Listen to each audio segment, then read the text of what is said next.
শহীদ রাষ্ট্রপতি জিয়াউর রহমানের ৪৪তম শাহাদাত বার্ষিকী উপলক্ষে চট্টগ্রামের চকবাজার থানা বিএনপি ও অঙ্গ সংগঠনের উদ্যোগে আয়োজিত হল শিক্ষা সামগ্রী বিতরণ অনুষ্ঠান। সোমবার সকাল ১১টায় চকবাজারের কাপাসগোলা সরকারি প্রাথমিক বিদ্যালয়ে কোমলমতি ও মেধাবী শিক্ষার্থীদের হাতে শিক্ষা উপকরণ তুলে দেওয়া হয়।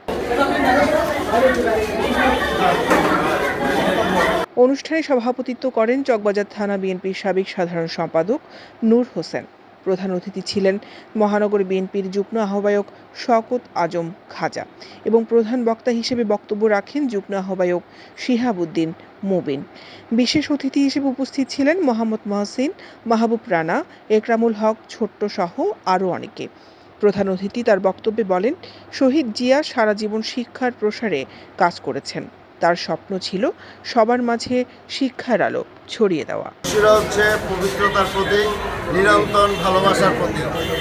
বাংলাদেশ জাতীয়তাবাদী দল শিশু কিশোরদের মাধ্যমে আগামী দিন সমৃদ্ধ বাংলাদেশ করার জন্য শিশুদের প্রতি যে যত্নশীল তার একটা ভূমিকা আমরা এখান থেকে রাখার চেষ্টা করছি। শহীদ প্রেসিডেন্ট জিয়াউর রহমানের ৪৪তম মৃত্যুবার্ষিকী উপলক্ষে আমরা শিশুদের মাঝে শিক্ষা সামগ্রী এবং খাদ্য সামগ্রী বিতরণ এগুলো কর্মসূচি নিয়েছি। দৈনিক আজাদী নিউজ ডেস্ক।